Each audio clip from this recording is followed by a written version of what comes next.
오늘은 용서는 나에게 좋은 선물이다 하는 제목의 말씀을 나누겠습니다. 사람들은 행복을 좋아합니다.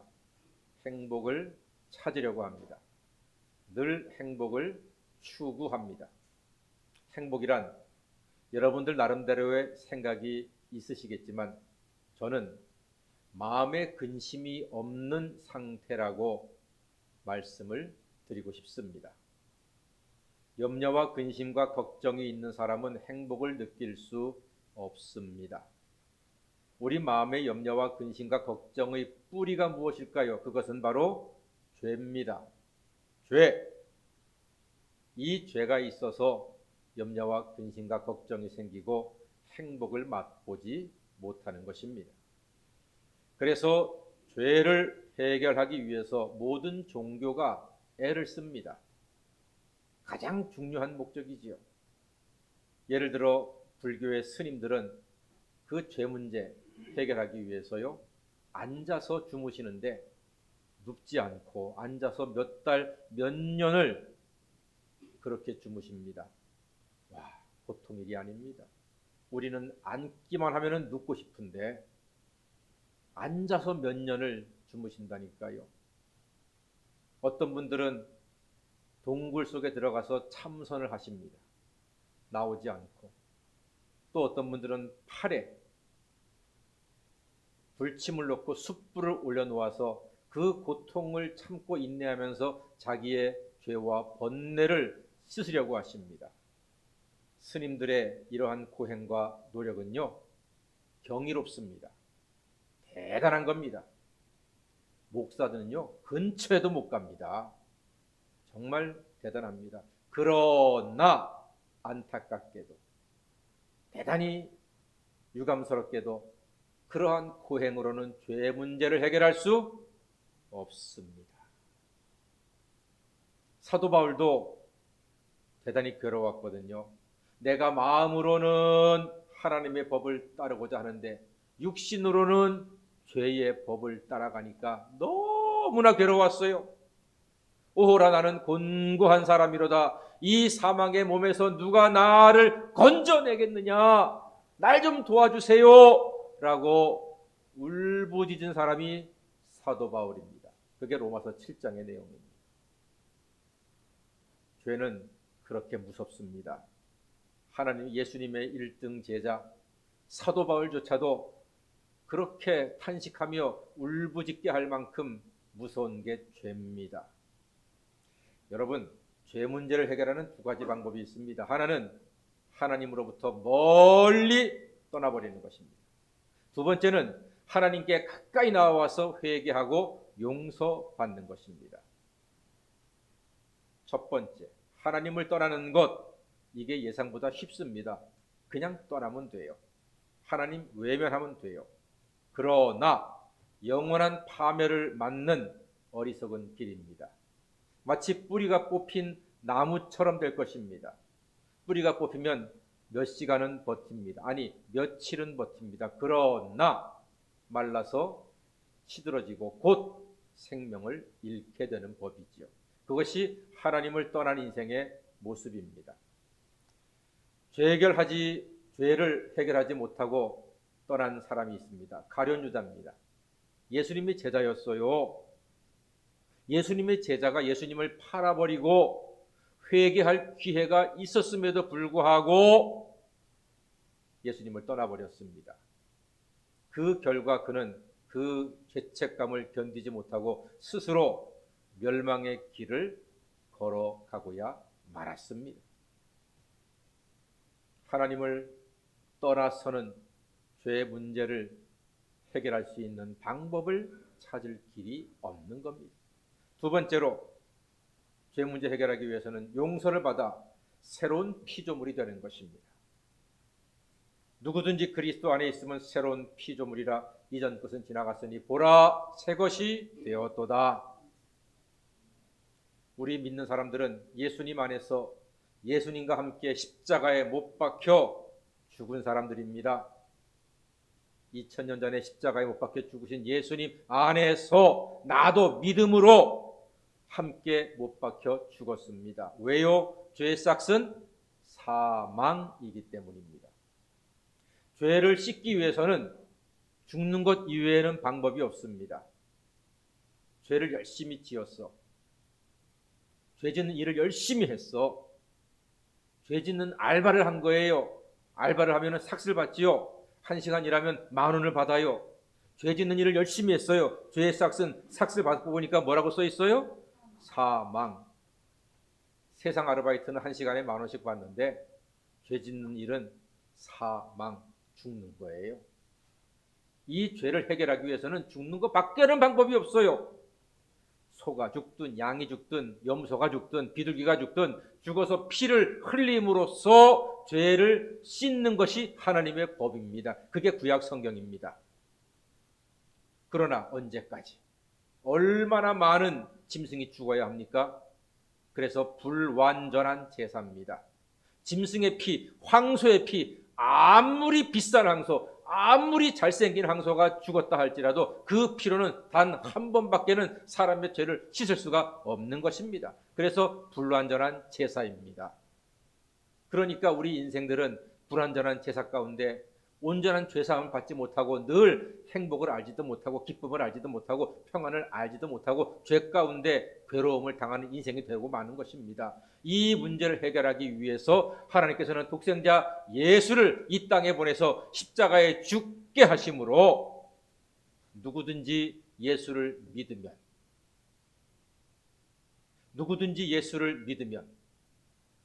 예수의 죽음이 나의 죽음이 되어서 내 죄를 씻고 예수와 함께 부활하여 죄사함과 영생을 얻게 되는 줄 믿습니다. 이것이 하나님께서 독생자 예수님을 우리에게 보내주신 놀라운 은혜입니다. 누구든지 예수를 믿으면 다 죄를 용서받습니다. 이게 중요합니다. 예수 믿으면 죄를 용서받습니다. 그러므로 이제 그리스도 예수 안에 있는 자에게는 결코 정죄함이 없나니 이는 그리스도 예수 안에 있는 생명의 성령의 법이 죄와 사망의 법에서 우리 모두를 영원토록 해방하여 주고 자유케 하신 줄 믿습니다. 그래서 예수 안에 있는 사람은 참된 자유함을 얻고 살아갑니다. 이렇게 예수 믿어 죄를 용서받은 사람은 자유함을 누리고 그 마음은 한없는 행복을 얻을 수가 있습니다. 여러분, 용서받으면 행복합니다. 작은 것이라도 용서받은 사람은 행복합니다. 그래서 오늘 예수님께서 용서에 대한 기도를 우리에게 가르쳐 주셨습니다. 우리가 우리에게 죄 지은 자를 사하여 준 것 같이, 용서하여 준 것 같이 우리의 죄를 사하여 주십시오, 용서하여 주십시오라고 기도하라고 예수님 말씀하셨습니다. 그런데 여기서 오해를 하시면 안 됩니다. 내가 누구의 죄를 용서한 것처럼 나를 용서해 주세요. 내가 누구를 용서했으니까 나를 용서해 주세요라는 내용이 아니라는 사실입니다. 이걸 오해하시면 안 됩니다. 여러분, 내가 누구를 용서했다고 해서 내 죄가 용서받을 수 있습니까? 없습니다. 절대로 없습니다. never, never, never. 결코 내가 누구를 용서했다고 해서 내 죄가 용서받지 않습니다. 내가 착한 일을 했다고 해서 용서받지 않습니다. 내가 성실하다고 용서받는 게 아닙니다. 내가 효도한다고 용서받는 게 아닙니다. 내가 거짓말하지 않는다고 용서받는 것이 아닙니다. 우리의 죄의 용서는 오직 예수 그리스도의 보혈의 공로로 말미암아 죄 씻음 받고 영생을 얻게 되는 줄 믿습니다. 너희가 그 은혜를 인하여 믿음으로 말미암아 구원을 받는다고 말씀합니다. 이것은 전적인 은혜입니다. 아무 공로가 없어요. 우리는 예수님의 십자가 공로를 의지해서 내 죄가 용서받는데, 내 죄가 용서받는 이 놀라운 이 위대한 사건에는 내 공로는 하나도 없습니다. 오직 예수께서 다 하셨고 나는 예수를 믿기만 하면 죄 씻음 받고 영생을 얻게 되는 것입니다. 성경 신구약 66권 다 지우고 한 절만 남긴다면 어떤 것이 남을까요? 요한복음 3장 16절 한 절만 남을 겁니다. 다 같이 시작. 하나님이 세상을 이처럼 사랑하사 독생자를 주셨으니 이는 저를 믿는 자마다 멸망치 않고 영생을 얻게 하려 하심이라.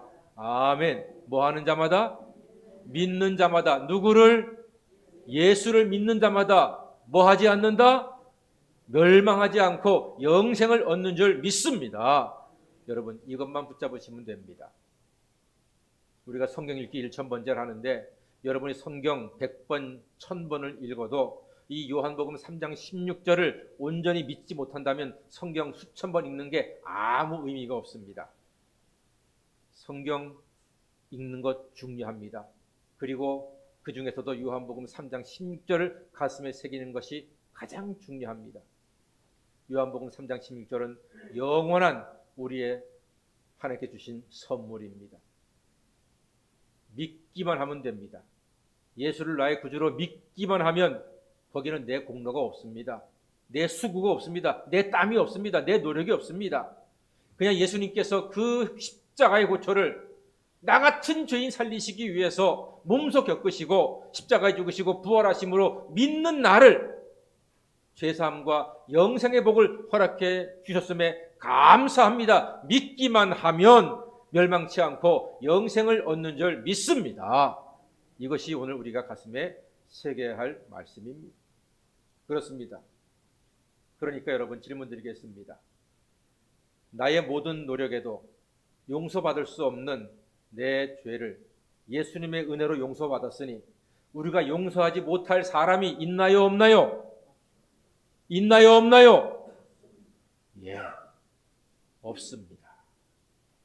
우리가 용서하지 못할 사람은 없습니다.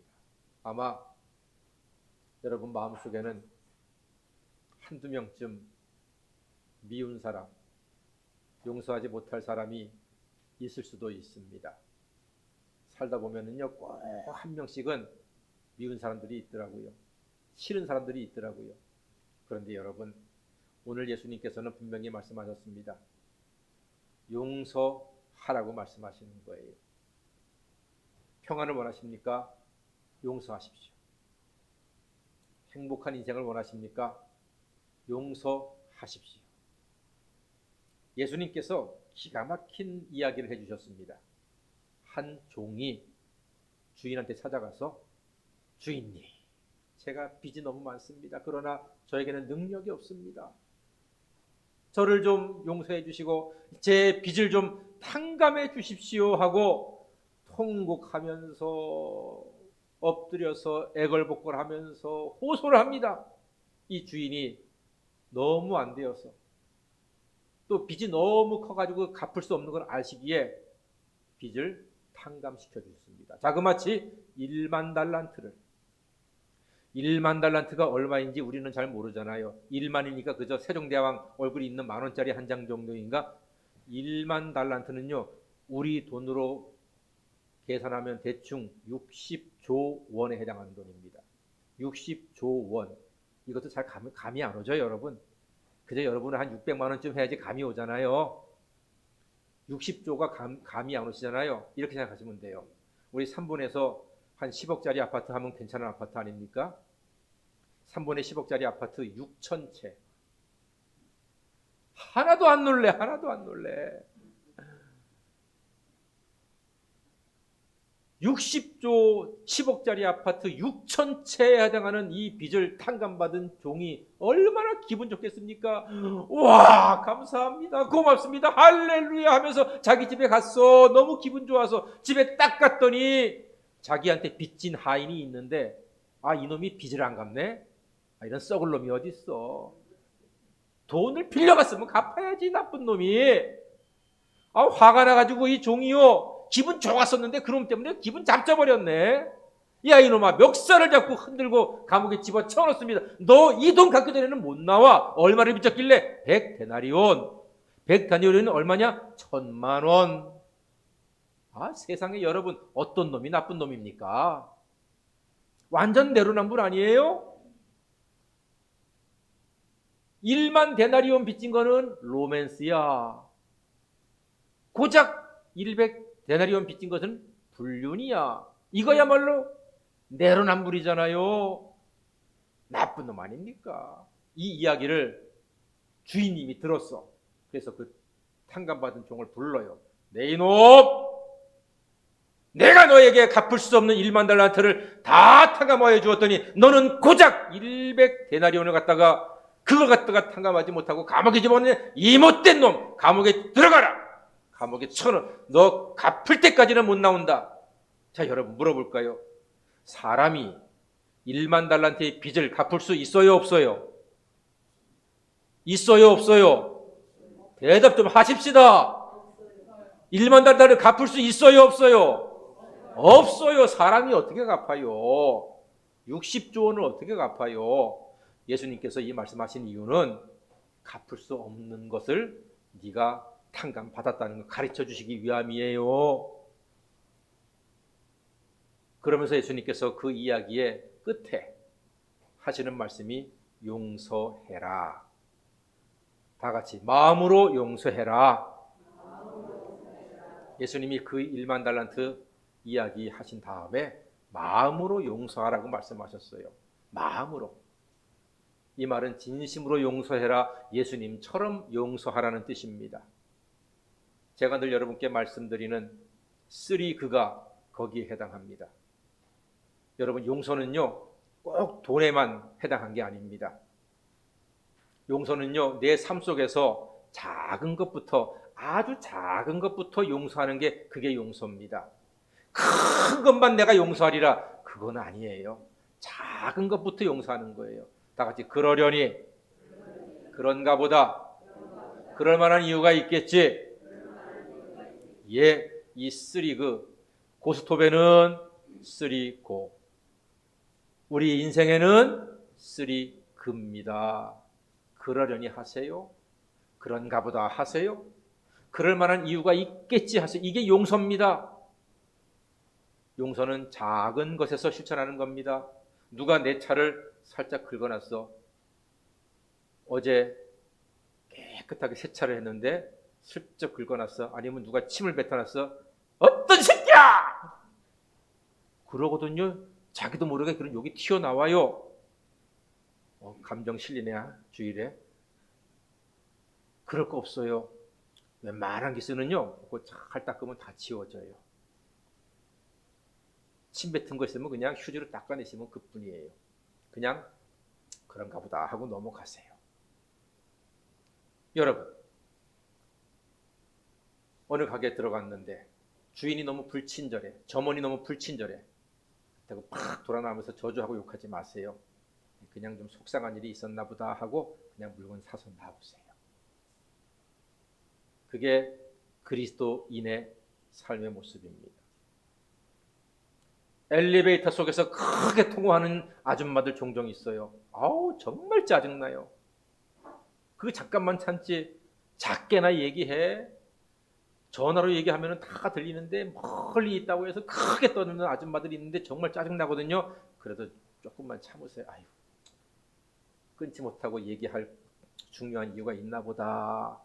그렇게 하고 그 몇 초만 참으면 되잖아요. 짜증내지 마세요. 어떤 아저씨들 그래요. 아줌마 시끄러워요! 여운을 또 탁 쳐다보고 싸우게. 같은 동네 식구들끼리. 그럴 거 하나도 없어요. 약속 시간에 지각한다고 해서 해대지 마세요. 너 때문에 내가 도대체 몇 분이 와가지고 시간 낭비한지 알아? 그러지 마세요. 그냥 그럴 만한 이유가 있겠지 하세요. 그게 예수님께서 우리에게 용서를 가르쳐 주시는 거예요. 여러분, 왜 우리가 그렇게 해야 할까요? 용서하는 사람이 행복하기 때문입니다. 우리는 용서받는 게 행복하다고 생각하잖아요. 안 그래요. 용서하는 것이 더 행복합니다. 하나님의 자녀는 용서할 수 있는 사람입니다. 왜냐하면 이미 1만 달란트를 용서받았기 때문입니다. 1만 달란트는 사람이 해결할 수 없는 돈입니다. 마찬가지로 죄도 사람이 해결할 수 없는 것입니다. 그런데 마치 1만 달란트를 탕감해 주신 것처럼 하나님께서는 우리의 죄를 1만 달란트 그 이상의 감당할 수 없는 것을 우리가 예수님의 보혈로 다 탕감받았으니 감사하게 여기시고, 나한테 빚진 100데나리온짜리들을 그거 일일이 대응하고 분내고 저주하고 화내고 싸움박질하면서 그렇게 자기 은혜 까먹지 말고 하나님 영광 가리지 말고 다 같이 그런가 보다 그러려니 그럴 만한 이유가 있겠지. 이렇게 한 마음, 예수님의 마음으로, 이게 예수님의 마음입니다, 여러분. 예수님의 마음이 뭐 특별히 거룩하고 뭐 특별히 다른 게 아니에요. 그게 바로 예수님의 마음이에요. 그렇게 함으로써 평안을 나눈다면, 그 작은 용서로서 행복을 누린다면 얼마나 귀하고 아름다운 인생이 되겠습니까? 어떤 시인이 이런 글귀를 썼습니다. 가장 좋은 선물은 용서하는 것이다. 가장 좋은 선물은 용서하는 것이다. 여기에 100% 동의합니다. 그리고 저는 거기에 한마디 더 붙이고 싶습니다. 용서는 남에게 주는 것이지만 사실은 나에게 주는 가장 좋은 선물이다. 용서를 해보니까요, 그 사람도 좋지만 사실은 내가 더 좋아요. 용서하지 못하고 마음속에 미워하고 또 저주하고 분노하고 그 사람이 했던 말 또 곱씹고 또 곱씹고 그 표정 또 생각하고 또 생각하고 그러면 나만 괴로워지고 나만 마음이 막 흔들리고 막 갈라지고 괴로운 것입니다.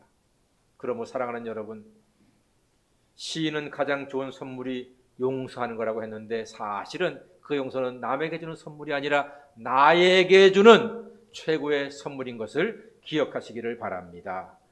용서하면 마음이 천국됩니다. 용서는 나에게 가장 좋은 선물입니다.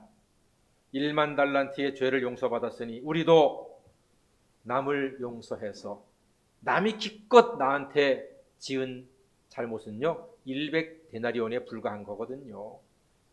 용서해서 하나님께는 영광을 돌리고 자신에게는 행복을 선물로 주시는 지혜로운 하나님의 자녀가 되시기를 주의 이름으로 간절히 축원합니다. 아멘. 기도하겠습니다. 사랑의 주님, 1만 달란트를 용서받은 저희들이 형제를 용서하여 하나님께는 영광 돌리고 자기 자신에게는 행복을 선물로 주는 사람 되게 하여 주시옵소서. 예수님의 이름으로 기도드립니다. 아멘.